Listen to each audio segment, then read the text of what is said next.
You probably think the number on your sunscreen bottle is a promise. SPF 50 means SPF 50, right? Independent lab testing says otherwise. In the most recent nationwide sunscreen evaluation, one bottle labeled SPF 30 tested at an actual SPF of just 4. Not a typo. 4. And it wasn't some obscure brand from a gas station shelf. It was sold at major retailers, marketed with glossy branding, and priced higher than almost everything else in its category. Today we're ranking 10 popular sunscreens, from the ones that quietly failed you to the one that actually earned a perfect score. Some of these results might change what's in your beach bag by the end of this video.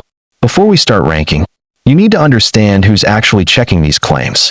In the United States, sunscreen is regulated by the FDA as an over-the-counter drug, which means brands are required to follow a testing protocol called the Sunscreen monograph. That protocol does involve real human testing, but it leans on subjective judgment calls from technicians reading skin redness. It's not automated, and it's not foolproof. That gap is exactly why independent groups like Consumer Reports and the Environmental Working Group run their own tests every year, reapplying sunscreen to real skin, exposing it to controlled UV light, and comparing the real-world result to what's printed on the label.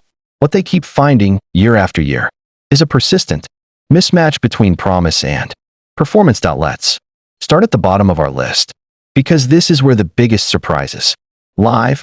Coming in as one of the weakest performers is a mineral sunscreen from Australian Gold, an SPF 30 lotion that tested with only fair UVA protection and, more alarmingly, an actual SPF rating of just 4 in controlled testing.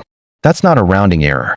That's the difference between a sunscreen doing its job and a sunscreen doing almost nothing while you sit in direct sunlight believing you're covered. Right alongside it is a name that might genuinely surprise you.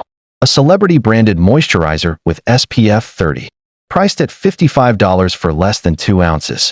One of the most expensive products in the entire test group, delivered poor UVA protection and an actual tested SPF of only 8. This is the part of the investigation that matters most for your wallet. Price and protection are not the same thing. A premium name and elegant packaging tell you nothing about what's happening to your skin cells under the sun. But that's only part of the story, because the next tier of underperformers reveals a pattern that affects an entire category of products, not just individual brand spray sunscreens. Across the board, showed a troubling trend. Independent testing found that a majority of popular spray sunscreens delivered less than half of their labeled SPF, largely because of uneven misting and wind drift during application. It's not necessarily that the formula is weak.